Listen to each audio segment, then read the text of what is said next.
That looks kind of cute and cool. In fact, I'm gonna go do that right now.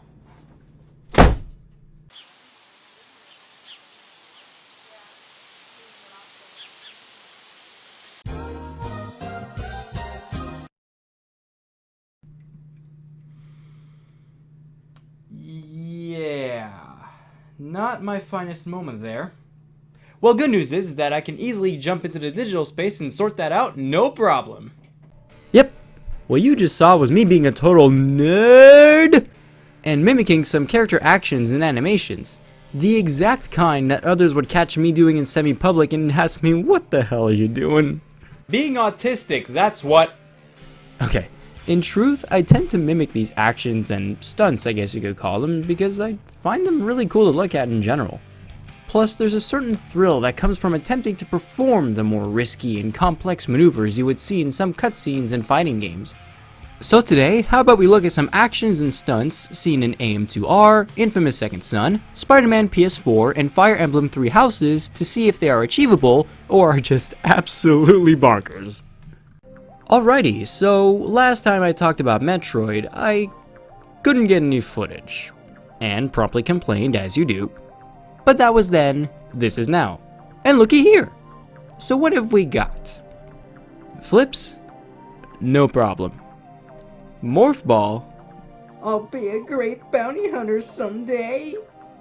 Gripping surfaces, wall jumping, realistic water physics for some godforsaken reason? These are all basic movement maneuvers that are fairly simple to perform and are not too demanding. But lo and behold, Samus will get freaky on us once something like Space Jump comes into the picture, and that. So is that achievable? Yeah, didn't think so. I mean, what do you want me to do? This?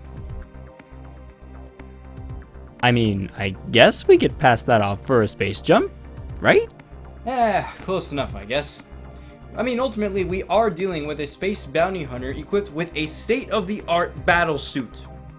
So why don't we go ahead and bring it back down to earth a bit, Infamous Second Son and Spider-Man, games where one says nuts to all that acrobatic nonsense and goes full-on Chad parkour on us, and another that stars a hero that's all about that ridiculous nonsense.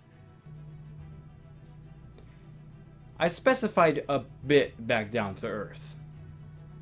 Right, now here we'll look at Delson's parkour and Spider-Man's dodge animations and some cutscenes. And to do that, we'll need the assistance of a trampoline center. Let's start with Old Webhead since his animations are more suited to where I've gone to. And here we're looking at side flips, grounded twists, and different ways of tucking. Achievable? Well, for the most part I'd say so. Take a look.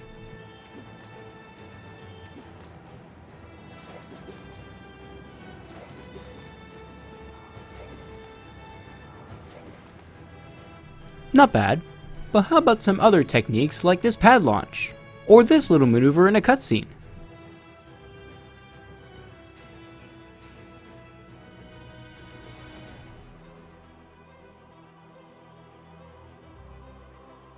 Keep in mind, I am using the aid of trampolines in order to do this. Therefore, I think someone would have to really train up their core and flexibility in order to be able to do these without these added propulsors, as it were. Of course though, we can't forget about Delson's parkour and climbing. It mostly takes the form of balancing acts, so let's see how I stack up performing them.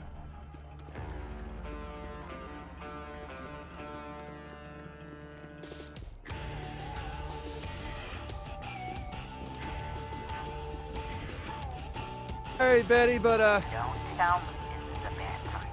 Hey Betty, but Don't tell me this is a bad time. Now, of course, crazy stunts and animations aren't limited to all the previously shown.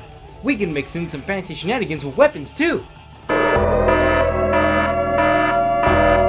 it that time of day again? Well, then we gotta dress up for the occasion!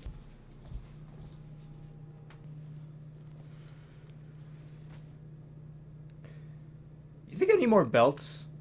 So what's our subject of choice here?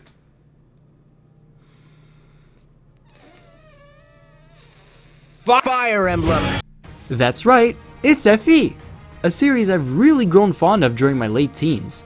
And a reason for that are the combat animations, actually.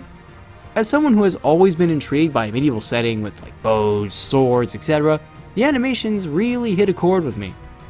But if we're talking about most of the sprite animations from the earlier games, they lead on the tripping ball spectrum pretty hard, so I won't be looking at those.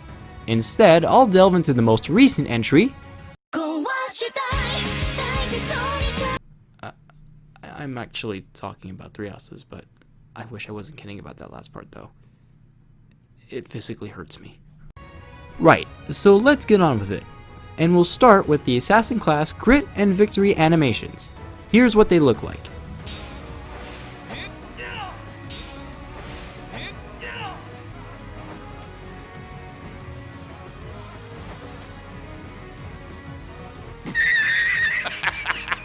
Alright, now let's try shooting some arrows.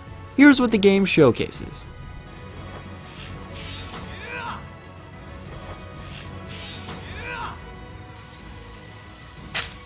There it goes. Well, now that was fun and all, but what exactly is the takeaway here? Should one actually just go and pull an Uno reverse card and decide to have reality imitate art? Well, I'd say that's a matter of personal choice, really. If you like what you see, then go for it.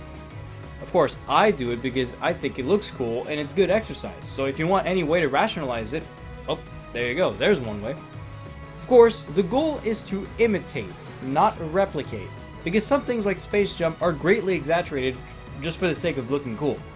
So trying to imitate that perfectly will likely just end up getting you hurt in the process.